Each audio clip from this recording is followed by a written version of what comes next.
they had done is gone to this place that was just like this place, by the way, where they took people in, took care of them, nurtured them, gave them a chance to get, instead of writing them off, instead of giving up on them.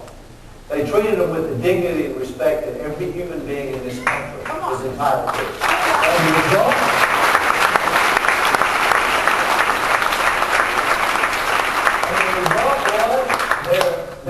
one of these women had finished the 10th grade.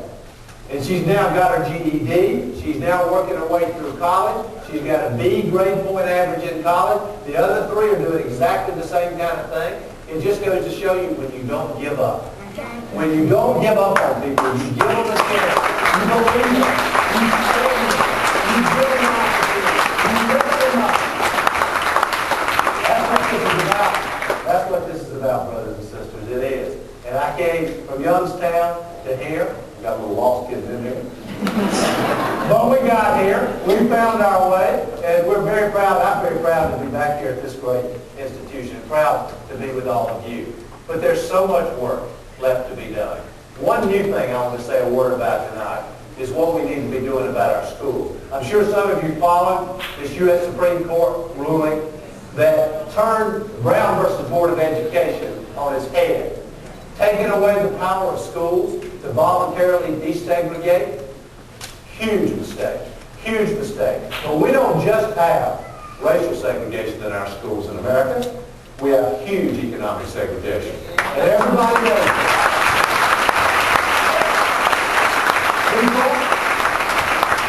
People try to pretend it's not true. You know, that we have one public school system in America. Oh, no, we don't.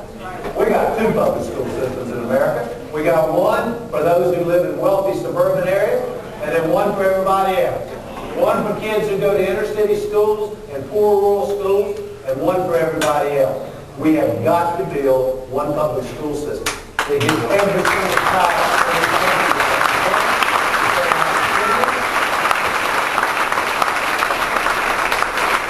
So here are a few ideas about how we might be able to do that. First of all, if we give bonuses to some of these schools in the more affluent areas, bonuses when they take in kids who come from the inner city, when they bring those children into their school. And then the flip side is we create magnet schools in the inner city that will attract kids from all kinds of neighborhoods. So we got them going both ways.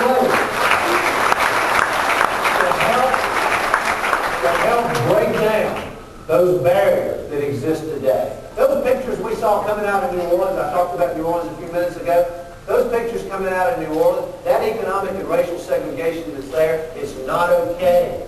It is not healthy. It is not good for this democracy. And we've got to break down these economic barriers that exist in our school system today. Here's another idea. Suppose in addition to that, for those kids, we know it's going to happen, for those kids who get into trouble, like that young woman I met today who dropped out of school in the 10th grade. How about if we have second chance schools that give these kids a chance to go back to school with people like them who have struggled to get a good education, make sure they can finish high school? We shouldn't give up on these children. We ought to stay in there.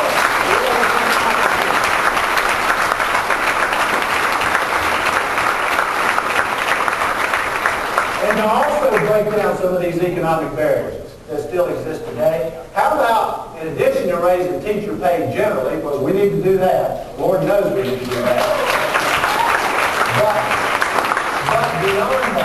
but beyond that, how about if we give bonus pay, incentive pay, to teachers who are willing to go to the hardest places, willing to go to the inner city schools, willing to go to the poor areas.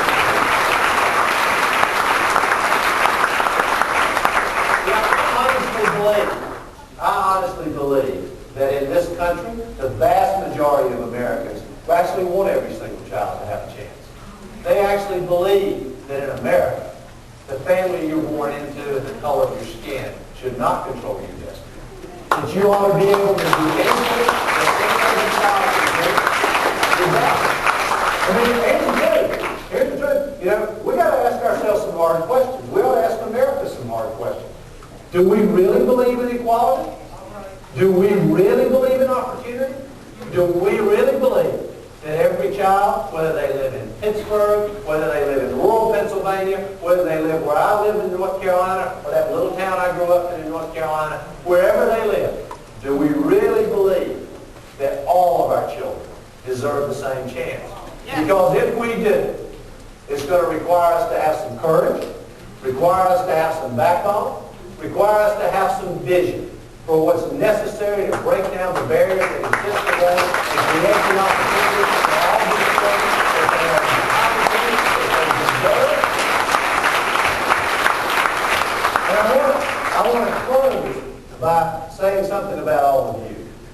Because the truth is, I wish it were true that the President of the United States alone could solve these problems. It's not the truth. You know, it's never been the truth. It's not the truth today. It's a fantasy. If we want to change this country, if we want to end poverty in America, and I believe we can do it, if we want to break down the economic barriers that still exist in America, and I believe we can do it, if we want to make sure that every single human being in this country has health care coverage, and I believe we can do it, if we want to do those things,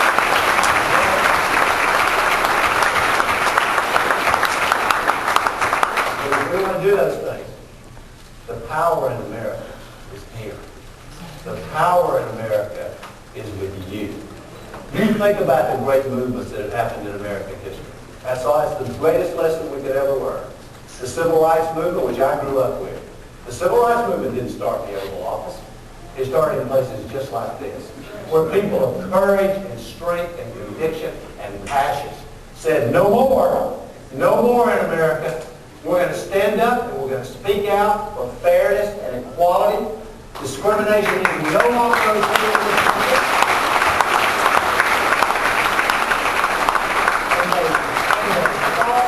And they spoke out and they marched, and the Civil Rights Movement was born. The same thing happened in the movement to end the long and bloody war in Vietnam. The same thing has happened years ago in bringing down a terrible apartheid regime in South Africa. You can feel the same movement occurring right now on this war in Iraq. But what we need, brothers and sisters, is we need a movement. We need a movement to end poverty in this country. We need a movement to lift up all those people that I've seen in the last day and a half. I carry them around inside. I do. When I say this cause is the cause of my life, as long as I'm alive and breathing, I'm going to speak for them. I'm going to fight for them, and I'm going to stand up for them. But I need you. I need you in this cause. They need you. They need your courage. They need your strength. They need your voice to be heard. Because it is the only way that they're going to have the chance that they're entitled to. It is the only way that they're going to have the dignity that every human being in this country ought to have. You know, if I can paraphrase Gandhi, you got to be the change that you believe in.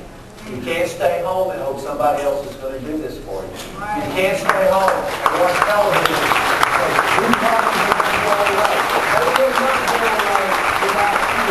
But I'm here to tell you, with your strength, with your courage, we can change this country. We can. We can lift up all these people who need to be lifted up, who need hope and opportunity. Don't they deserve a little hope? Don't they deserve a chance? Don't these children deserve a chance to have a great life? Well, if that's going to happen, and if you want to live in a country that's moral and fair and just and stands up for everybody, including the voiceless, and you want to see America leading in a moral and just world, it's going to take every single one of us, but we're going to do it. Together, we're going to do it.